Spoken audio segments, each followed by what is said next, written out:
when we lead a team, the more we actually personally experience, we understand others' perspective. Recently, just very quick example. One of our leader in the team, she was looking after HR side. She is very logical and strict.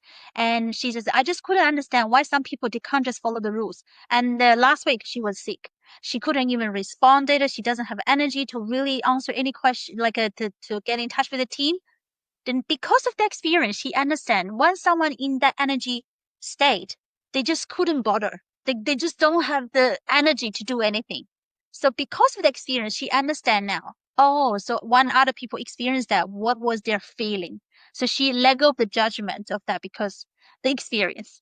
So let's imagine, like, as a leader, if we experience a lot of things and resonate and then learn the lesson from it, we can really be empathy for others. Hello, listeners. Hello, viewers. And I hope your 2026 is continuing to be off to a great start. Today, I'm joined by Joanna Zhang, who is the award-winning founder of the Operations Genius, creator of the world's first fractional virtual assistant service, which is a pretty revolutionary approach to operational support. And today we will be talking about Joanna's entrepreneurial journey, the leadership lessons she's learned, the mistakes that she's made and seen made, the crossovers and common lessons between spirituality and leadership, and the role of empathy and conscious leadership. Really enjoyed this conversation. Joanna's a great guest, and I think you're all going to really benefit from her energy this morning if you're listening to her in the morning. Feels weird saying that on a podcast because I don't know when it is or what time of day or where you are when you listen to this. But when I'm speaking right now, it's the morning. So there we go. I think everyone's going to benefit from Joanna's energy this morning. I know I did. If you do enjoy this episode, please let me know. Leave a rating or a review. Become one of the nearly 50 people who've reviewed us on Apple Podcasts now, or give us a star rating wherever else it is that you're listening. And if you would like to dive deeper into leadership, if you'd like to expand your knowledge, if you're looking for guidance or support from a leader who's been there and done that, then do please pay a visit to my website. It's www.leadingwithintegrity.co.uk. And once there, you will find all sorts of resources. There's articles, there's my PDF quick start guide to leadership, there's a heroes and values quiz, and there are, of course, links to book onto my next Leadership Values workshop, sign up for the Leader Not a Boss newsletter, which is the companion to this podcast. And as always, you can come and join my Integrity Leaders online community, be part of a wider community of leaders, have those conversations that you're worried about having at work with your boss, and benefit from many more resources, courses, documents, conversations, and events, all aimed at leaders like you. That link is in the show notes below, and do feel free to reach out to me if you have questions. My LinkedIn profile link is there too. Send me a message. I'd love to hear from you.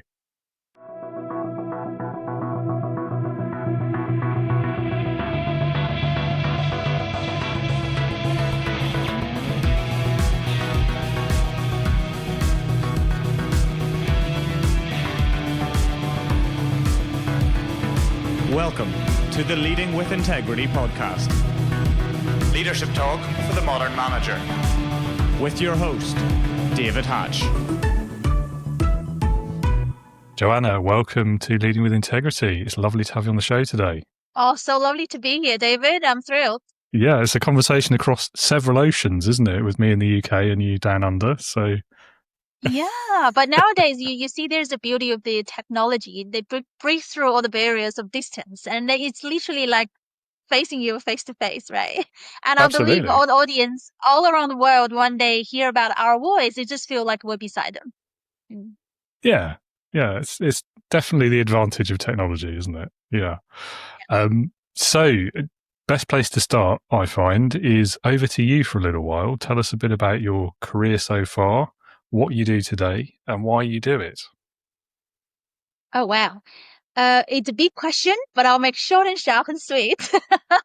Right. So I'm Joanna, located in Australia, in Sydney. So currently running a business called Operations Genius.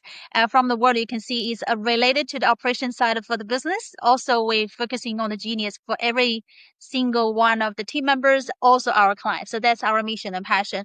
I actually grow into in this business through my career transition from professional into business owner.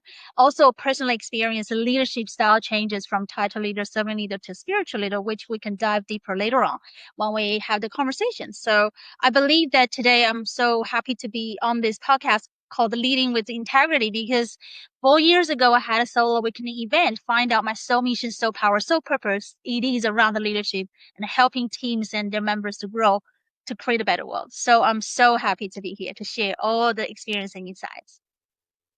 Lovely. Okay, so tell us a bit more about your business today. How did you, what was the, I don't know, the precipitating event? How did that business come into existence? What led you to it?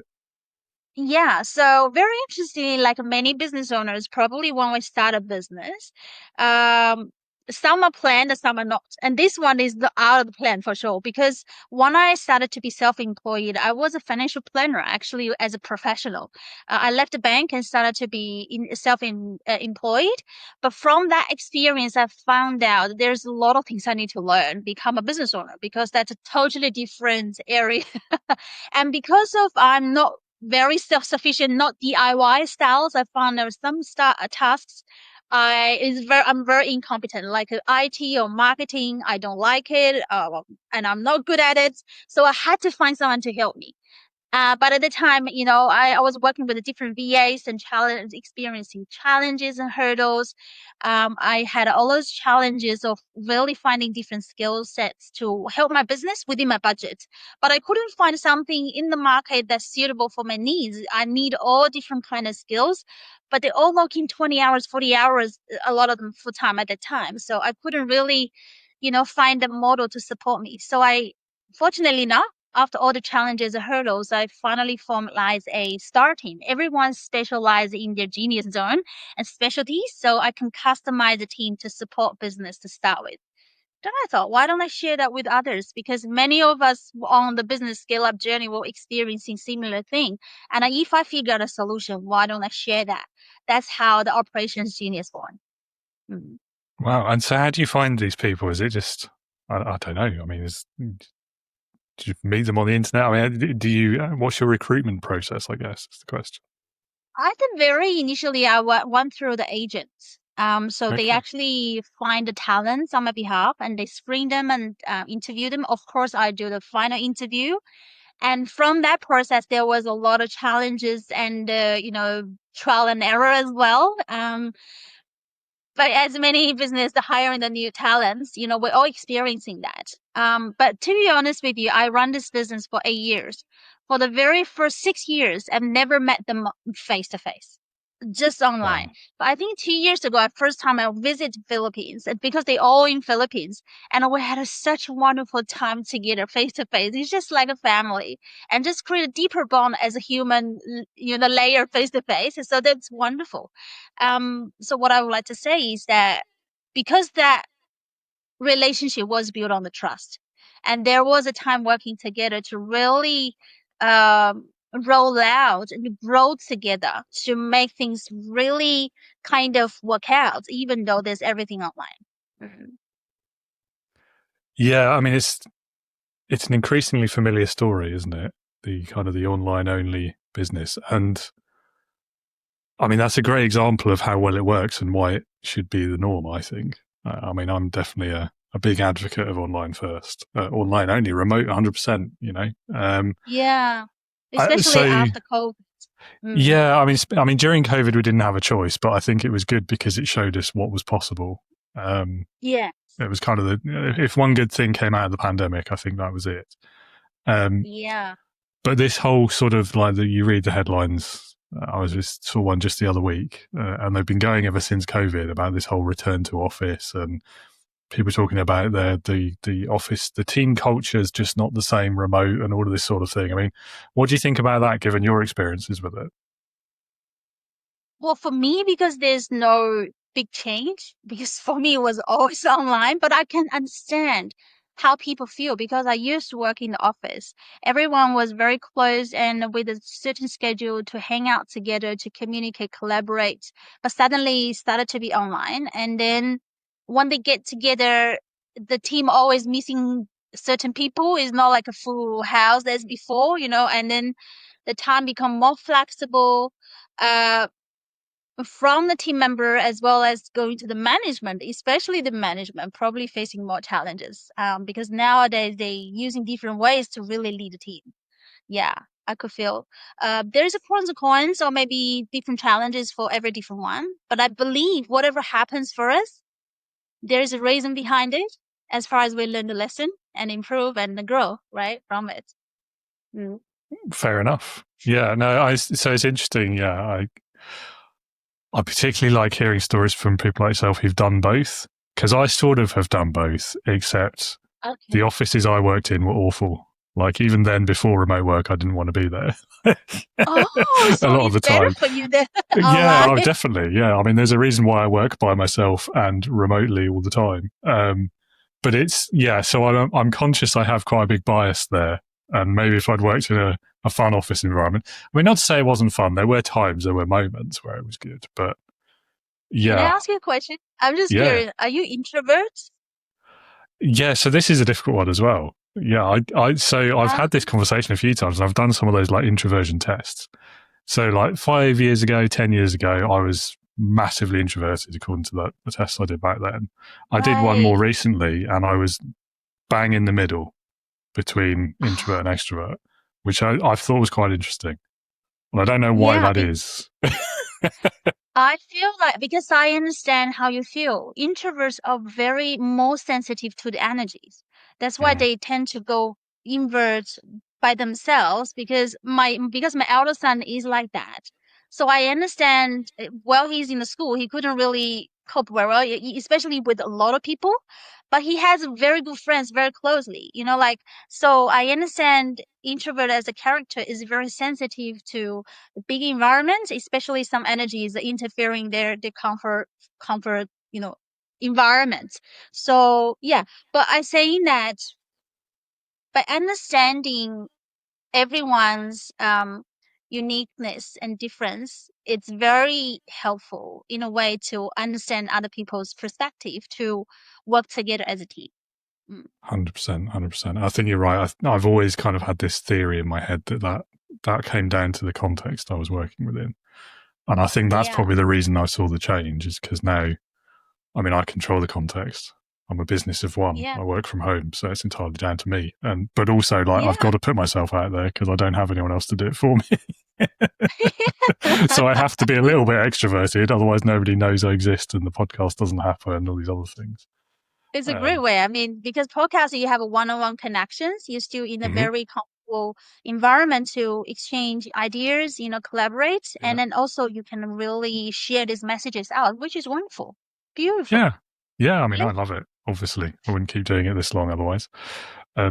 Yeah. So you've talked a bit about some of the challenges you had in your entrepreneurial journey. Like, have you done the biggest one yet, or not? If not, can you? Well, to be honest with you, I used to hate challenges. But whenever I experience that, but I can always somehow overcome it. But I used to actually afraid of that. I said, oh, the less the better, right? Because at that time I am afraid of, I have a great fear on the unknown. Because I used to be a controlling freak. When I started my business, started to lead a team, I was totally a title leader stage at that time. I'm not sure whether if any of your audience actually work in the corporate, whatever it is, we all probably went through that stage of, oh, I'm a manager now. I'm team leader now. I have this title. So I went through that period of a title leader stage of, okay, I'm here now. I got to control and then, make sure everything is safe. No, so at that time, because I needed safety, so I don't like unknown. So when you say the challenges, I believe is always there. Have I ever experienced the biggest one? I don't know. And the thing is that probably if the more I can handle the risk, the more I'm open to the unknown, probably the more challenges are there. because that lesson I actually learned from my spiritual mentor once. She said, the true self-love is actually to experience self-value, not proof. I used to think it's proof. I can prove I'm a leader. I can do it. But it's actually experience. But I used to actually hide myself to, bounce back any unknown uncertainty. I couldn't really experience my self-value. But now I'm open to it now because I believe myself. I can really choose whatever happens. I can do something with it. It's not about result. It's more about during the process, I will grow something out of there. So I started to. So your question, I have to say, I don't know. But no matter what it is, I'm ready for it. That's all I can say. Yeah, I mean, there's the biggest Yeah. challenge so far, isn't there? Then there's is it the biggest I'll ever have? Yeah, it's a tough question. I mean, it's an interesting perspective as well that I think many, I mean, not just business owners, not just leaders, really. I think everyone in their life could benefit from that Yes. sort of mindset. And it reminds me as well of like the way we, certainly at school and like in early life, the way we're taught to view mistakes and things going wrong. And exactly Yeah. as you said, like, used to see them as bad things, something to be controlled and minimized. But actually, I don't know about you, but as I've got older, I prefer getting something wrong because I'll learn something from that. Whereas if I get it right, I mean, I don't know if this is just me and my sort of mentality, but if it works, if it succeeds, if it goes right and well, I'll go, in my head, brilliant. That's done then. I can stop thinking about it. I put it aside and I don't learn as much. Yeah, And I that's so think, true. Actually, we mentioned about imposter syndrome. I used to have that. And I noticed is because I had that, a few factors, but one of that is because something if went through so smoothly, I somehow felt, oh, it was too easy. Was it just yeah, luck? Oh, I truly have the ability? Is that true? Is it real? Is that me? Or maybe someone helping me? I started to doubt yeah, myself. If something, well, it doesn't mean that we don't appreciate that. But at the time, I was like, if it's just so smooth, somehow we don't let, we take for granted. And at the meantime, like we started to doubt ourselves. It's such a conflict about that part. Yeah. yeah. No, I know exactly what you mean. I used to be the same. Even today, like if something goes really well, I'll be like, oh, all right then. Something That wrong was with it. weird. Yeah. I must have misunderstood. But now, Yeah. yeah. I think somehow, and now, um, since I started to really practice spiritually in a way that uh, let's not use it spiritual, but it doesn't matter. It's the way of looking inwards, right? Start to really love myself, truly accept my own value, and started to believe myself more. I started to accept whatever happens to me, either smooth, not smooth, challenge, hurdles, whatever it is there. I believe there's a reason behind it, right? So if something very smoothly, it must be saying, there's something, I'm already past this test. I don't need to learn something. And it's something good karma, or maybe something I'm supposed to really achieve to go to the next stage. But if something really comes up, that there's a sign for me, or maybe there's a lesson behind it, maybe there's a warning, maybe I need to look into that, right? I started to look things differently. I used to have a pattern, same pattern running again and again before my soul awakening, because I couldn't really learn the lesson. But now I started to have an awareness and a consciousness to sense what is behind it. And if there's smooth, I'll just be grateful and totally gratitude. And if there's a challenge, I will, find the lesson behind, learn from it. Yeah. Yeah, so I think that whether you come to it spiritually or through self-reflection or, I don't know, a self-help book or some whatever, Yeah. that kind of the difference between internal and external validation, I think, is something that, again, like everyone in life would benefit from getting better at that, but it's very relevant For for sure. leaders too. Because I think too often we compare ourselves to others. We look at that sort of I don't know, keeping up with the Joneses or like the social media perception of the world. And we're all trying to meet an unattainable standard quite a lot. Whereas actually, at the end of the day, who really cares? None of that actually matters. It's not really affecting your life, except in that it makes you chase something you can't ever achieve. So it's much better, Yeah. I think, especially for Yeah. leaders. Well, I say for leaders, for everyone, to think more about like, what have I done today that's made an impact, made a difference? Am I Mm. valuing myself appropriately? Do I need to improve on things? What have I done well? Just having that sort of self-reflection, self-awareness kind of thought process. And I think you can Yeah. usually spot someone or a leader, especially who is doing that and is good at it, because in my experience, they're a much better leader because they're not thinking about themselves in the sense of I'm the all important kind of control freak boss person. They're thinking about Yeah. themselves in terms of their service and how they can help others and whether they are actually a Mm. leader they can live with, frankly. Yeah. Yeah, I'm so with you. And just now you mentioned about compare with ourselves. I used to be in that Mm. stage too because I didn't believe my own value. And the worst is that part of the imposter syndrome is coming from lacking of self-confidence. Funny enough, right? I look very confident, but I used to everybody say, "Oh, you're so confident," but inside, I just felt something is not fully there. Like that's why I feel like an imposter. So, and especially worse is that I always compare my weakness with others' strength. I didn't know why I do that, but I did it. For me, I felt like I want to become better, right? But the conception is that I wasn't good enough.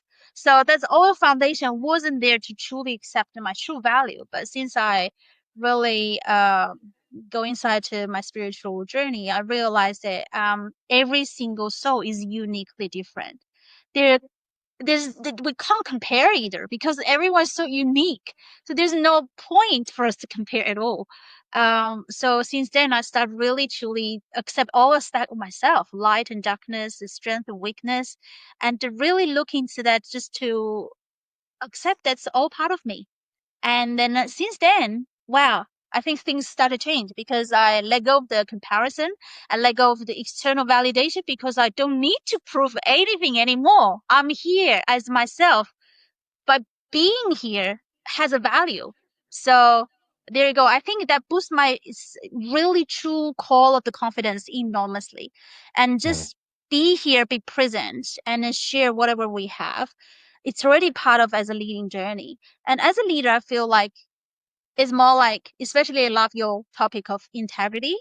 And when I look at this world, I was so touched by it because I used not to lead with integrity, especially when I say it, I didn't do it. And that actually knocked down my confidence enormously, to be honest, because my spiritual mentor actually once said, I totally agree. She said, the true confidence is coming from we fulfill something we promised ourselves. Actually, not for anybody else. I used to set my goals for many years before my soul awakening. Never really achieved it. Every year start a new one. Oh, I had to achieve. Okay, I'll just carry forward, carry forward. But somehow it's actually distracting my, like it destroy my confidence. I didn't really complete it. And sometimes if I achieve something, I didn't feel fulfillment because of that. But since I started to be really have this awareness and really look into the lessons, like what you're saying, learn from the mistakes and really have a change. I surprisingly find out from 2 years ago, every single year I upgrade my goal, and every single year I achieved it, also upgraded and more in details and precision. So I can see the growth from there, and that gave me enormous happiness and fulfillment. Nothing else can compare. Mm. Yeah, I think confidence is definitely part of it. And Mm. the self-confidence as well as like the outgoing confidence. I think something else Yeah. that maybe isn't talked about as much as it could be in this sort of area is like, I guess like the social pressure of it, but also like the workplace and those expectations and that sort of the traditional way that people think work happens and like hierarchy structures, that whole, all of that. It just builds this big machine for making you feel imposter syndrome, doesn't it? Because you've always got that next person up the ladder to compare against. You've always got someone giving you that annual appraisal, which I absolutely hate as a concept. But there's always that kind of, you're nearly ready for the promotion. You just need to do X, Y, and Z and be more like that person. And it's very difficult when you're working in those sort of environments, I think, which is, let's face it, the majority of workplaces these days, sadly. There's a few who are getting it right, Mm-hmm. I think, doing it differently, but not as many as there could be. It's very, and I Yeah, think that's this is just why imposter syndrome is so so common. It's why nearly everyone has it, because you're in Yeah. that. There's no escape from it. It feels like. Yeah. Or by saying that if actually, well, if we choose to stay in that environment and kind of want to really step to our true self, be confident, be happy, um, I've learned something of separation of lessons. Like I used to be people pleasing. I didn't accept conflict because I didn't like conflict. I was people pleasing. And then that's why actually after the title leader stage, I got a role, I got a position, controlling freak, and gradually into a serving leader stage, I started to really understand other people's perspective. But because I was people pleasing, I was giving too much out, supporting, like too much space. And I could find some people started to step on my boundaries. And that's a balancing act. Like some people can really do work very well, but a certain attitude is just not really there too. But as a business owner or as a team leader, we often need to balance those things. I believe whomever in this position may experiencing similar things, but from a team member point of view, I think the intention from the team leader or the company culture is very important, because if the company culture is from a hierarchy style, they just design these rules purely just for controlling. Of course, people feel like prison, and then not appreciating about whatever is upcoming, because people just doing it for KPI, just sake of it. However, if the true culture behind is for growth, people can feel it, and they will strive to be the better version of themselves, because for themselves is like a self-improvement, it's a fulfillment. So, but by saying that, because I experienced the title leader and servant leader with my business, now I gradually grow into a spiritual leader, which is I started to balance compassion and boundary. um we internally actually established something like a system to recognize good behavior, to give a warning, or let's say let them bear the consequences of certain behaviors, which is not good for everybody else. So, and everybody in the team can feel it's for the purpose of growth, and everybody started to really follow that from their heart. It's not just for the sake of, oh, I need to keep my role, whatever it is. And then interestingly, we had a team member. She's doing so well with what she does, but she constantly have some mistakes, not be meeting the deadlines, not submit her hours correctly, those sort of thing, habits. And but with this system, she finally got the Genius of the Month of the award, because she started to change her habit after she bears certain consequences. So I believe in the leadership side, it is as a leader ourselves, it is my growth journey too. I experienced all those controlling freak into pleasing, now balancing. If I didn't grow myself, I wouldn't be able to lead my team to have a really healthy and happy, environment of growth, intention to really help everybody to grow, including myself. Mm. Yeah, I mean, there's quite a few lessons in there, aren't there? Wow, I a think. lot. I mean, yeah, you're so right. I think, like, I have seen some really exceptional leaders who have genuinely made a real impact working within a hierarchy, but I do feel Mm. like that tends to be the exception rather than the norm. And I think, as you say, like it makes it all about the KPI, the kind of the next reporting to the next level up and controlling the next level down. And it's that word control is the key thing, isn't it?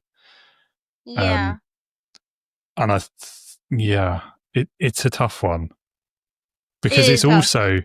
it's also like very easy to understand, really easy to implement, and everyone, well, not many people have to think very hard about it. Like and that's probably why it's lasted as long as it has. Yeah, Um, and especially the bigger the organization, the harder it could be. Even though, let's say, the CEO actually set up the culture as growth and had a mm, true intention to help the others, but there's other layers of management in the team. They need to grow into true leader as well. So everybody having their own life lessons to affect their part of team members to grow together. It is not easy. However, I think if we strive actually to set a tone and then to be consistent, be persistent, to really find solutions to really dive through to different channels and branches. Well, yeah, it is a possible into different extent. Yeah. Well, I think the only thing we can do is try our best to do what we can with the right intention. The Absolutely. intention from love, I put this way, not the fear or desire, but the intention from love. Try our best. That's all we can do. Yeah, I think so. Yeah. I mean, I've spent way more time thinking about company structures and org charts and things than I would like to have over the years. I mean, you've also got like the opposite of that, where you just have this completely flat thing. Seems like a great idea as well. Like, that's democracy in action or whatever. But actually, what happens is there's still a business owner somewhere, or a shareholder, or one person who ends up being the boss or the CEO or something. And then what happens is you are entirely at the mercy of that one single point on the chart. Even if everything else is completely flat, everyone's reporting to that same person effectively. So it's not a flat structure at all. It's just a hierarchy of two levels. Yeah. But I don't know what the right answer is either. Because if you try to make it sort of equitable, where it's less about levels and reporting lines and all of that sort of thing, then it gets really complicated and quite messy, and nobody really grasps how it's meant to work, so it doesn't work, and you end up defaulting back to the other one anyway. So yeah, I don't know what the answer is. I somehow learned from the spiritual realm, because I know in that world, let's say we have a source who created us, let's say higher wisdom, and they have a different kind of it's not hierarchy, it's the way, like, because let's say people have a different experience and they step into different roles, bearing different responsibilities. And generally speaking, the higher the role, the bigger the responsibility, right? But I believe there's a balance between the structure, because without the structure and the systems, things can go messy, like what you're saying. And then people don't have they don't have the guideline to do, like in driving somewhere in certain country. If they don't follow the rule, people feel not safe, right? But if we have a certain rules, people know what to do. But at the same token, internally, like hardware is a structure and the system, but the software is depends on the intention from the leader herself. But the main thing is that the leader really truly feel everyone is equal. Literally, doesn't matter of the role, whatever it is, even they're a god, a source over there, they treat every single soul equally. They didn't think they're big and whatever higher, whatever it is. They love every single soul equally. And that's what we can learn from the unconditional love source about this part. But actually, to go into that level, it is about to learning unconditional love. It sounds very easy, but it's totally very hard. And everything actually, my personally feel, to learn that is actually to really unconditional love ourselves first. If we really look at ourselves without any judgment, and really accept all aspects of ourselves, we started to see the uniqueness of ourselves. We started to respect and accept everybody else. It is a hard journey, but it starts from here. It all starts from here.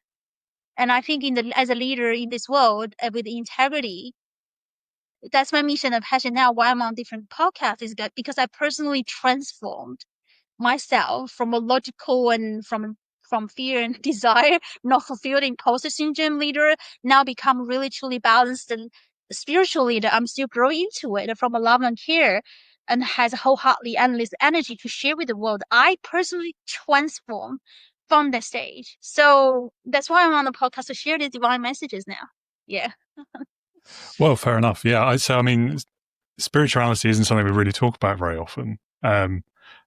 Partly because of my own kind of biases. I'm very much not that sort of person. I'm probably an atheist, but I don't really think about it very much, if I'm honest.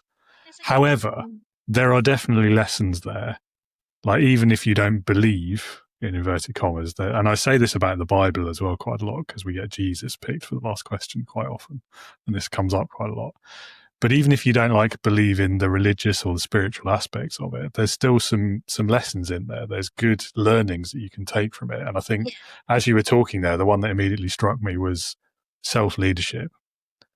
And that kind of, and we talked about it a bit earlier already, didn't we, with self-awareness and self-reflection, but that ability to lead yourself first, and knowing that if you can't lead yourself, you shouldn't be leading anyone else.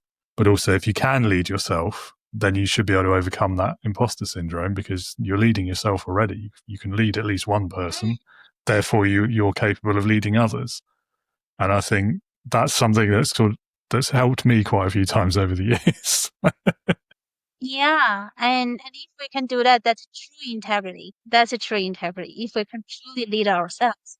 Yeah. And also that equality aspect, seeing everyone as equals. I think for me, that's why I've always had an issue with hierarchy, because it implies that some people are more valuable than others.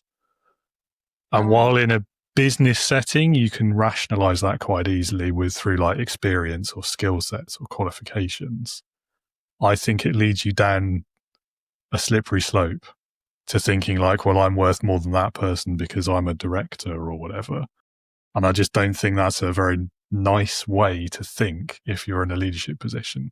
Because for me, leadership is about people. So if you're devaluing those people, you're not leading very well.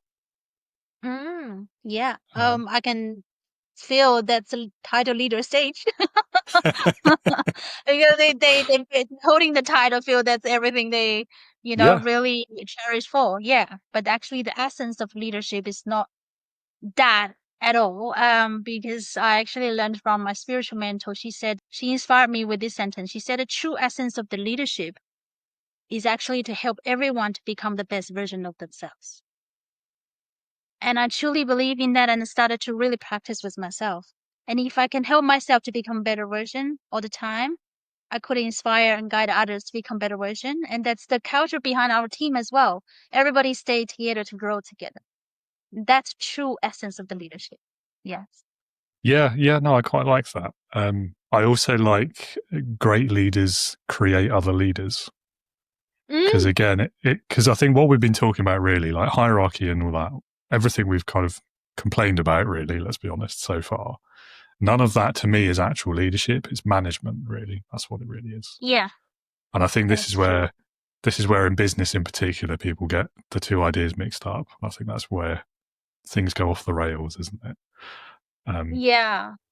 So I love that kind of the helping others do better, be better, improve, become leaders themselves, achieve the best that they can, be their best selves, whatever cliche phrase you prefer, you choose. But yeah. And surprisingly, in that kind of environment, people do stay and work out solutions together. Yeah, to be honest, with our business model, as mentioned, our team members, they don't have a steady workload because we don't have full-time, part-time model. A lot of them actually very hardly, sometimes they don't even have any work, but they actually stay with the team for many, many years because the intention is to grow. It's not just purely for money or experience. They are there, but that's not the main drive because behind the scenes, we can always grow from it and then share this journey together. So in that kind of environment and culture with intention, the talent do stay as well as a team to grow. Yeah. Yeah, I think so. And you said surprisingly. I don't think it's surprising at all. I think it makes perfect sense. Like, it's, I mean, I say every episode I sign off with be a leader, not a boss. And I think that's it, isn't it? Like, people stay with leaders, they leave bosses. And I think that's the difference we're talking about here. Yeah. One concept I'd like to visit with you, because I think you're going to have some interesting thoughts on this as well. One of the things, particularly for entrepreneurs, when they first start their businesses or when they first start bringing on team members, I'm sure you've seen it. I've definitely seen it. I've worked for these people. They really struggle with that word delegation.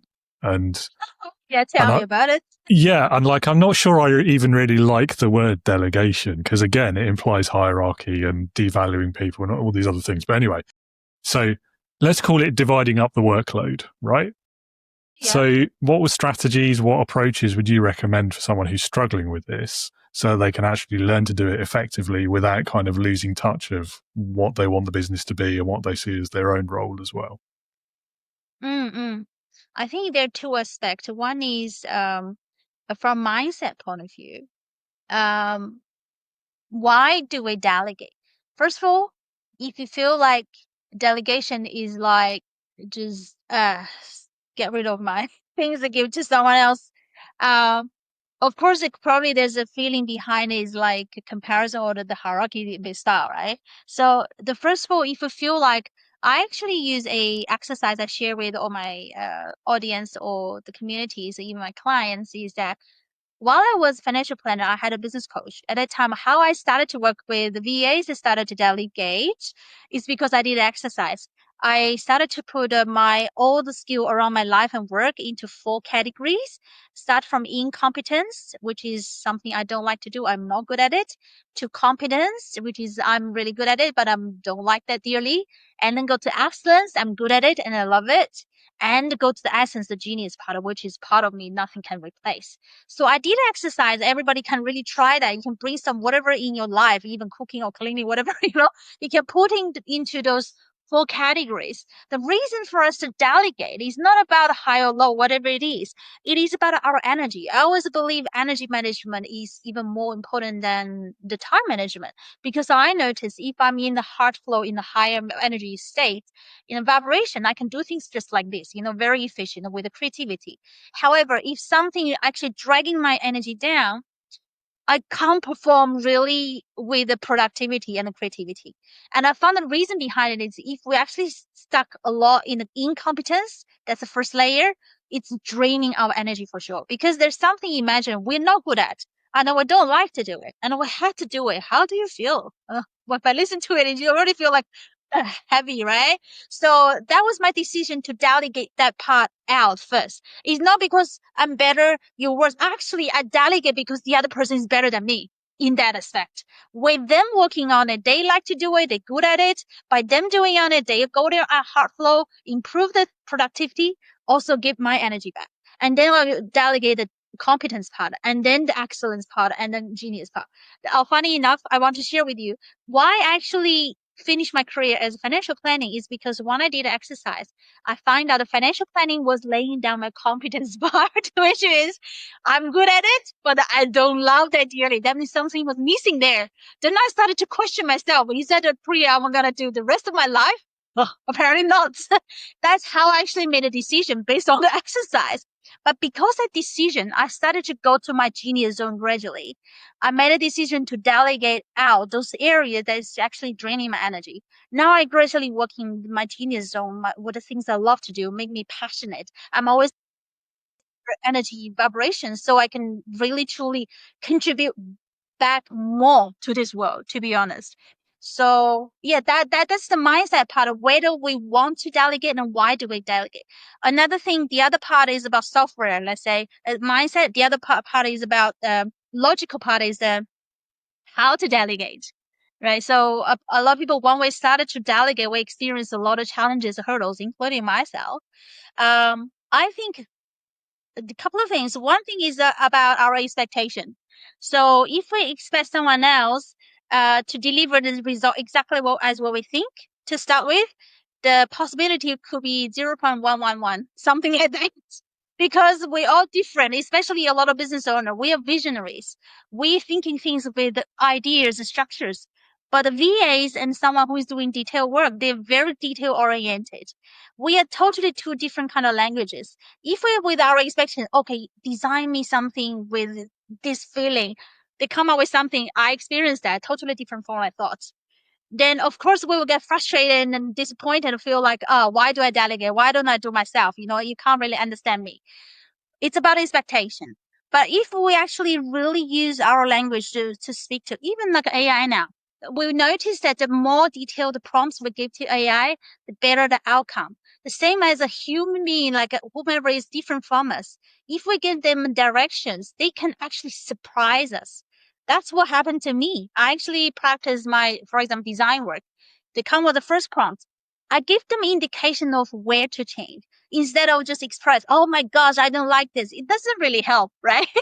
And just tell them where to make change. That's about it. And then come back again, make another fine tune. Oh, surprise me because I didn't even think about the outcome could be like that. So it is unlimited possibility there with our guidance. So expectations. Another thing is about communication, as just mentioned. How do we communicate? Use their language to guide things through. So there's a few components there about a delegation. It is a journey. And that's actually why I'm doing what I'm doing, is because I personally experienced it. With our team, I'm part of the team as a team member as well as a strategist. When we're working with different business owners, I can full hand to help them to practice this part of things to leverage our resources better. Mm. Yeah, I think your definition of competence there, I think that's how I feel about project management, spreadsheets and things like that. Oh Like, yeah. apparently I'm good at it, but I kind of hate it. You know what? Yeah, when I started my business, I had to work as a project manager too, and Yeah. QA, all those things. I was good at it, but it just something is draining my energy too. So I Yeah, yeah. actually delegate out now as well. But someone is really just well organized. They like those kind of skill, the areas. Yeah, it is about. It's like a whole machine. Everybody has their own uniqueness and into different part of this machine to work together as a team. It's about a team effect. It's not about a high and low, whatever it is. It's everybody to play a part of this whole team, and that's about it. Absolutely. Mm. Yeah, definitely, Mm. definitely. Yeah, I mean, I've been lucky and been able to work on some really incredible projects, and like the things they were doing were very cool. But my bit of it, yeah, kind of soul destroying. Fill in the spreadsheet, do the form, arrange the meeting. Yeah. Yeah. Anyway, yeah. So I really like your point there as well about like expectations and communication. So I think, I mean, that's a key theme for any kind of leadership. But it also made me think, like, as a business owner, as a entrepreneur, even as somebody who's selling services, like the client and the way they define what they want could definitely benefit from that as well. Yeah. Because how many times have you had that brief where you look at it and you're like, I don't really know what they want? Like, what? And yeah, so I mean, there's so many areas of life where these kind of methods of communicating would be of benefit, I think. Yeah, that's so true. And life is a journey itself. And like whatever we experience is here to really help us to grow anyway. Yeah, Mm-hmm. it's a very Definitely. interesting journey. Mm. Absolutely. Absolutely. I'm always struck with these conversations about how like cross-functional a lot of these skill sets are. Like for me, I always look at it through the leadership lens, but actually so many of these things, and communication is the classic one, is useful for so many other like specialisms, areas of life even. But actually, I think delegation skill is still part of management skill. Mm. A lot of actually, the leadership is actually, I wouldn't say it doesn't have it, but it's not the main component. Leadership is more like really someone really there as a leader for the other people to look up to and then feel like, okay, that's the example. Leading example. Leadership is a leading Yeah. example as a combination, as integrity, like what your Mm-hmm. podcast about. And people Mm-hmm. look at it, they got inspired. And they're trying to strive to get better. And then, it's inspiration. Let's put it this way. Yeah, Leadership is yeah. about living example as inspiration. Delegate is just one part of the little skill. No, Yeah. I think you're right. Yeah. So the delegation's definitely like there's a management aspect of it. I think Yeah. it's so the management part of it is what you need to do, when, by, maybe how, but yeah. Whereas the leadership bit is like, why should I do it? Why do I want to do it?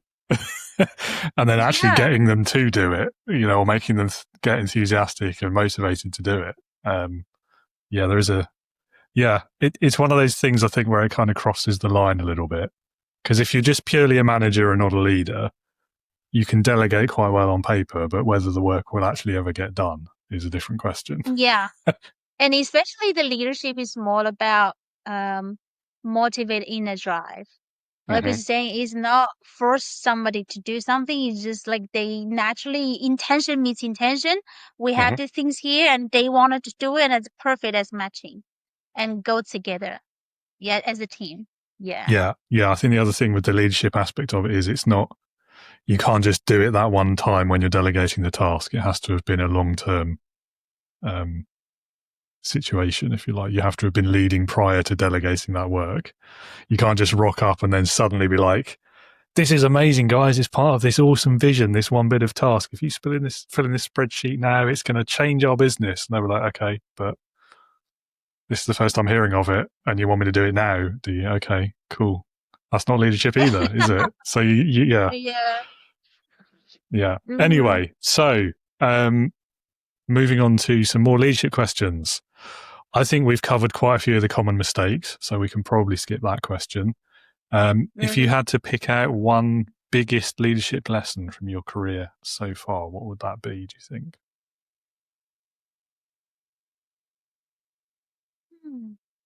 It's something I'm still working on with myself. Actually, Okay. it is about integrity part. As mentioned, the many years I couldn't really do what I said and say what I do, that actually destroyed my self-confidence. I'm actually working on myself now, truly, from every aspect of my life. If I truly promise that, will I be able to really do that? So, and I noticed that was my part of my life lesson about self-responsibility, about the keeping the promise and really do it. I know it, but I didn't do it. Then missing one segment, like I didn't really complete a cycle to truly integrate into my embody it. So I'm still on the journey of really do what I say what I do. And because of that, if I can 100% do that, I believe that will really truly inspire my team even stronger from boundary point of view. Because I would truly setting the living example. Because sometimes I set a rules and someone if it hasn't met that, I kind of like soft, like so if I can really practice on that part, be really spot on. I said this, I did it, and I'm really just wholeheartedly be honest with myself. I will have true confidence to really lead my team really even stronger forward with compassion. So I would say I'm still working on it. Not 100% yet, but that's my growth space. Yeah. Oh, fair enough. Yeah, I think there's definitely a skill in having that sort of the compassionate accountability, let's say empathetic even. Because at the end of the day, like everyone's human. You're human. We err. We fall short. And I think Yeah. you've got to have a bit of that sort of that, as you called it, compassion, a bit of that flexibility to understand sometimes. But then also as a business owner, you do need that accountability. Otherwise, nothing ever gets done and no goals will ever be met. So there is a balance, isn't there, to do it with Yeah. kindness, but still keep things on track. And that is definitely a skill Yeah. that And not also everyone has. yeah, and also for example, if one of the team member always said, "Oh, I feel guilty about it. I feel guilty about it." Then I notice her left lesson. It is about a guilty, right? And when I talk about it, if I haven't really truly let go of my guiltiness, for me to lead that person, I could probably just give some perspective, but not teaching or guiding because I can't fully even totally let go of my guiltiness as yet. In saying that, I wouldn't be able to be a true leader in that perspective. That's what I mean as integrity. So if I teach someone, point out that person's issue or areas, if I haven't fully done it, I can't teach. So that's simple as it is. I can probably share my experience to inspire, but I can't teach. I haven't graduated it yet. And as an integrity part as a leader, I think everything started to with ourselves. If I don't have a respect, patience, acceptance, compassion, everything with ourselves, we can't give it out. Simply as it is. So once again, it's about self-leadership to start with. Once we fully can really embody with integrity, we will have a true wholeheartedly confidence to lead a team. Yeah, it's interesting. You've triggered a memory in me there. Like one of the earliest lessons I learned about leadership, thinking all the way back to when I was like 14 or 15, I think, was about never expect anyone you're leading to do something you're not prepared to do yourself. And they called it at the time, I think the phrase was like moral authority or something like that. But really, we're talking about integrity, aren't we? And like whatever the opposite of hypocrisy is. I don't know if there's a Yeah. word for that. And I think it's an important principle. I think sometimes where it meets practical reality, it can get a bit like unachievable, especially in a Yeah. bigger business where Like, I mean, you're actually probably quite a good example because you're leading quite a few specialists in their areas where you don't have that specialism. So you Mm. couldn't possibly never ask anyone to do something if you can't do it yourself, because that's not what specialists are for, is it? Like, that's not how that model works. I often share with my project manager, I say, you don't have to be perfect to know everything to lead a team. But at This is least you it. know what's the directions, what is the responsibility, what is everybody holding. We all have a different role in this team. That's why we're a team, right? That's it. Yeah. Yeah. The modern evolution of this principle, though, I think is you can't expect people to work hard if you're not willing to work hard. And it's less about like the specific work, isn't it? That's Yeah. how I think about it now, anyway. But I think it's a good like foundational principle for leaders and for managers to have that sort of in the back of your mind that if I want people to deliver their best, I need to be at least trying to deliver my best. That's so true. They have one saying that if any of the leaders here, we have the habit, because I used to have the habit to blame others, like this, point to others. There's one finger to the other, four fingers towards myself. Because I used to blame myself a lot. So I love to blame others. And I realized that's my life lesson, right? So, and nowadays I don't really use to criticize or blame. If I can't do it properly, why do I blame others? This person probably made a mistake. We just need to let them know what is the mistake, what is the next step, right? And at the same time, reflect, how are we doing with it? And it's a great mirror for us, to be honest. Nowadays, I truly see this trend. AI started to booming, right? And a lot of business started to just purely working with the AI because they're saying, oh, working with a human, too much hassle, too much sick leave, this and that. But I just sense there is a possibility for human and AI working together. If we're purely just working with AI without any human attachment, we're losing that part of the mirror of the triggering the life lesson part to self-reflect, to be honest, because AI is very, they do whatever we say, basically. There's no rejections, no reflections, nothing there, like they just do whatever. Of course, you feel like a simple, easy, like what we're mentioning. If it's too smooth, probably we miss out a lot of opportunities to learn as well. So that's all we can see, that it's a trend. And if we can work both parties together, that would be wonderful. Mm. Yes. I don't know. I'm on the fence about AI still. It's I just I don't know. I don't want to sound like a technophobe because I'm very much not. But at the same time, I think it's being forced a little bit at the moment, and it's being put into situations where it doesn't need to be there, and replacing jobs that doesn't need to replace. In fact, I recently read about one company. I can't remember which one it was now. It wasn't like well known, but they had laid off a large portion of their workforce. I think it was a customer service workforce, and replaced them with Uh, AI, and then had recently had to reverse that and bring human jobs back because it turns out a lot of customers don't like dealing exclusively with AI sure. agents. They want that human connection in customer service. Yeah, Which that's feels true. like, I mean, that the writing was on the wall from the beginning there, surely. I mean, that would, in hindsight, that is obvious. But I think Mm, everyone's going for, partly I think it's a trend. It's like the in thing to say you've got AI in your business. And partly I think there's a cost reduction that a lot of businesses are chasing there because they won't have staff costs, insurance costs, etc., etc. But I think in the mm. long run, if it costs you all your customers, it wasn't much of a saving, was it? Wow.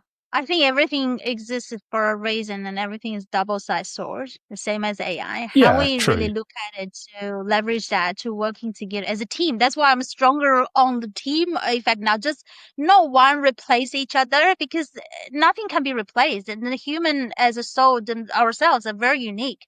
But if as a mankind we have a fearful of to be replaced, then that's probably somewhere we can learn some lesson. Yeah, but if we can Mm. embrace it to improve the productivity at the same time to really help human to focus on a genius zone, then that's a different story. Mm. Absolutely. No, Different way of I think mm. you're 100% right. I think it's less about whether to use it and more about how to use it. And I think Yes, just that's so true. I think if you're going into it with a let's save staff costs as your mentality, you're doing it wrong. That I think is the lesson I take. Yeah. Right. Yeah, Intention. Everything starts from intention, whether it's really the exactly. desire and the fear, or you come from love and care to really wanted to help the business to grow, help everybody to grow, to focus on the genius. So it's a different intention. Yeah, How we use it, it's more important. Yeah. I agree. Okay, so I've only got 2 questions left for you. Okay. I think you're either going to find this one really, really easy or you're going to struggle with it. I don't know. If people fall into 2 camps with this Throwing one. it out. So if you could go back in time, how far back in your own life would you go and what would you say to your younger self?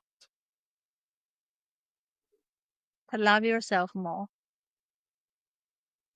Because I used to be the one who dragged by my mistake a lot. That was my biggest baggage. That's why I was a very controlling freak at the beginning because I needed certainty. I don't want to make mistakes. I thought the mistakes are there to really drag me down. But because I decided to let it affect me, that was my decision. I was looking at it and let it to become part of my burden. But instead to really accept what it is, if I made a mistake, accept I made a mistake. At that time, at my age, from what I know, I made a mistake. Just accept the fact. I learned a lesson from it. And now I understand now the purpose of the mistake, or let's say whatever happens for a reason. It depends on how we look at it, right? Depends on what we do with it. It depends on our decision. So now I know that whether I look at my mistake from fear or desire or always really from a love and care to accept and to learn from it. So that was one of the biggest thing. While I was young, I was dragged down a lot. So I playing very safe, hide myself, people pleasing, self-sacrifice, self-sabotage, everything is from there. So now I understand. But by saying that, because I personally experienced it, I went through from darkness through light and then with the transformation. I believe nothing is really scary. If I could do it, everybody can do it. So I see the meaning behind it. One, I walk through this journey myself. Now it's me to give back to this world because I did it myself. And it is possible from darkness to lightness. Yeah. From unfulfilled to truly confident. Be the light, be the love. Yeah. It's a great lesson, I think. Yeah. It's very human nature, though, isn't it? To lean on the fears, to go almost like, well, self-sabotage is the right phrase, isn't it, that you used? Definitely. I don't know if it's a youth thing necessarily, but I think a lot of people, I think we kind of grow out of it. Because I did very similar things when I was younger and definitely put the kind of the blinders on, the blinkers on, and just focused on work all the time and forgot about other things and definitely Yeah. burnt out as well, although I didn't recognize it at the time. And it's yeah, it's a good lesson, definitely. Thank you for sharing that. So we treasure the experience. Whatever happened for us, there was a meaning behind it. Yeah, it is a treasure. It's a positive, it's a nice way to look at it, definitely. And I feel like that's better than, yeah, going into the other And for spiral. sure. And trust me, when we lead a team, the more we actually personally experience, we understand others' perspective. Recently, just very quick example. One of our leader in the team, she was looking after HR side. She is very logical and strict. And she says, I just couldn't understand why some people they can't just follow the rules. And last week she was sick. She couldn't even respond. She doesn't have energy to really answer any question, like to get in touch with the team. Then because of the experience, she understand once someone in that energy state, they just couldn't bother. They just don't have the energy to do anything. So because of the experience, she understand now. Oh, so when other people experience that, what was their feeling? So she let go of the judgment of that because the experience. So let's imagine that as a leader, if we experience a lot of things and resonate and then learn the lesson from it, we can really be empathy for others, understand the other people's perspective and provide support accordingly. That's a treasure. Yeah, I think empathy is an important one, definitely, and that emotional intelligence. And I don't know, I feel like you shouldn't have to go through the experience personally in order to empathize with someone else who is. Because otherwise you can only empathize with people who have the same experiences as you, right? I feel like it needs to go beyond that. I don't know. That's a half-formed thought. You know, my spiritual mentor, I actually look at her as a leader. Why? Because she experienced a lot of things. A lot. Bankrupt, divorced twice, and a lot of family issues. The parents was hurting her. Oh, everything you can imagine. It doesn't mean that we have to person go through, but because of her experience and she went through that journey and with the transformation, she has that much compassion for others. Whatever other people mention, she can understand with the support, patience, and a space to let them breathe and to really heal. It's an enormous a leadership example, but because she experienced that. Yeah. So I think since then I got inspired. I started to embrace unknown because I know whatever is happening for me, it's give me opportunity to grow. And because of that, with that experience, I will gain much more stronger inner strength to have the true ability to help others. Otherwise, I would be just like imposter. You're like, I'm a leader, but inside I'm very weak. I didn't even experience that, and just saying it but not doing it. Yeah. Yeah, it reminds me of the debate I find myself having quite a lot about coaches.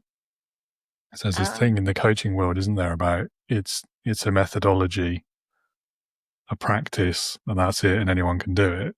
Versus, well, hang on, no, you shouldn't be coaching me about, I don't know, leadership. So if you've never led anyone, and there's a big tension there, I think. I mean, I've used leadership as an example. You could use marketing or business coaching or life coaching, anything like that. And yeah, I think there's quite a few sort of charlatans and in that world who are just pushing a very expensive service when they've got no real knowledge behind it. So I don't know. But then I also think it is a methodology that's true. I think both is the answer. But anyway. I think it's a balancing act. It is, but behind it's a truth. I think in this world, we're acting according to truth. If something is a truth, non-shakable, we just, act from it. And that's about it, whether that's knowledge or methodology or is a true experience. If it's truth, we will on the alignment, But if it's not the truth, doesn't matter what the title, what the state, what kind of framework, whatever it is, it won't feel right. You can feel it. I believe every single soul has our own sense of filtering through, and our heart know the answer. Our heart knows the answer. Yeah, maybe apart from politicians, but yeah. Anyway. That's not good. Yeah. Sorry, I had to get a little dig in. Yeah. One final question for you, Joanna. Time has been flying. So this is usually my favorite question as well. So it's leadership heroes. Leadership heroes. So if you had to pick one person, but it could be anyone you could think of. So they could be alive or dead, past or present, someone you know, someone you've never met, someone you've read about, real, fictitious, anything. But someone who, in your opinion, would perfectly embody leadership. Who would that person be for you and why? Oh, I think I just mentioned it. My spiritual mentor.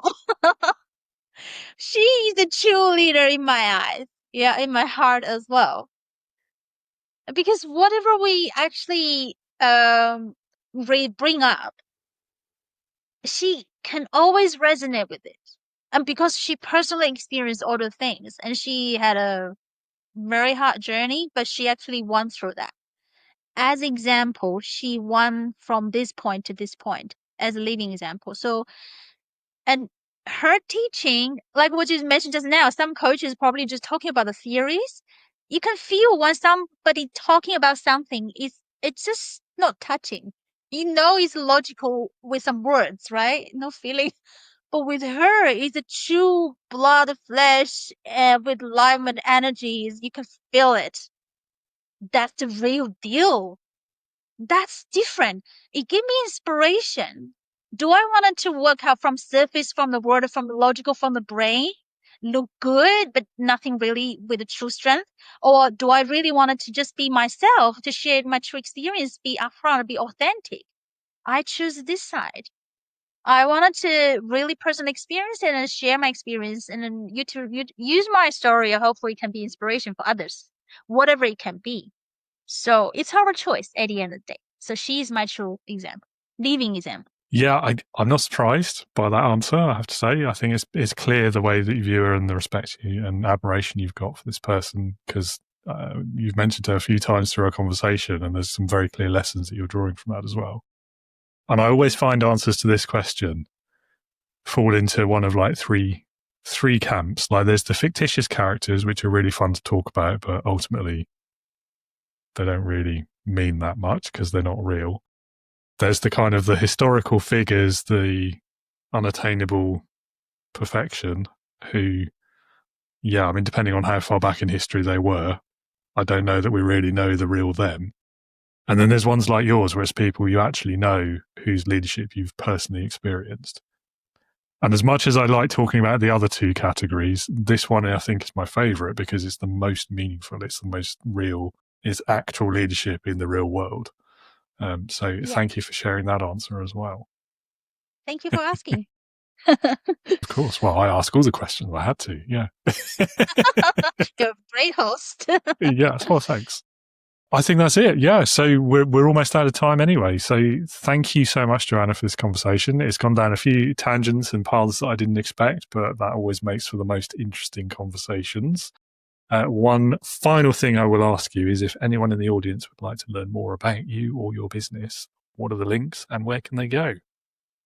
Oh, well, I think the best thing is just find me on LinkedIn.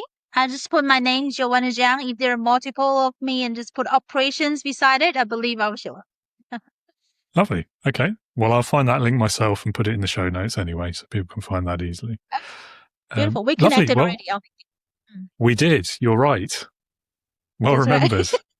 I say that. It was only yesterday, wasn't it? Oh, man, I'm having one of those weeks. We're finally connected. It's the sooner or later, I believe there's a cross path, in this world. I believe there's a divine arrangement in the way that somehow, we get to connect, we understand and collaborate, whatever it is. Yeah, as part of the plan. We're here to deliver some message and for the leadership part. Yeah, beautiful. Fair enough. Well, thank you again so much for being with us and have a great rest of your day. Well, evening so for you. Yeah. Oh, yeah. Have a good nice day.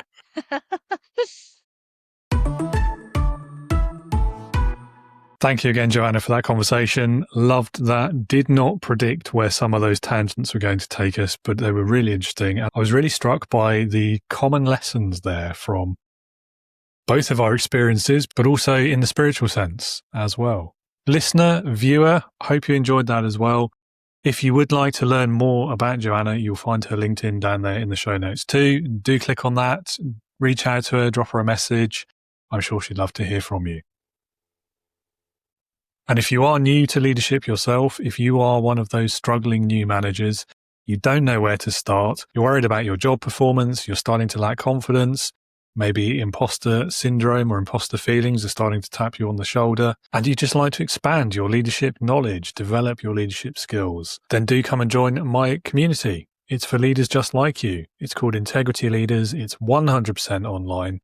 It exists to offer support, guidance, knowledge, and a safe space for new leaders, struggling leaders just like you, and help you achieve that clarity in your leadership that you may currently be missing. That website again is on the screen, leadingwithintegrity.co.uk. And when you get to the homepage, click on that green button and it will take you to sign up for the community. Also, don't forget, as a podcast listener, you can benefit from an exclusive 50% off discount code, which is also on the screen and in the show notes. That's all for today's episode. Do join me again next week for another interesting, educational, hopefully engaging and entertaining conversation about leadership. Thank you so much for listening or watching, being with us again, for becoming part of this podcast journey. And I hope you'll be back again very soon. And until then, be a leader, not a boss.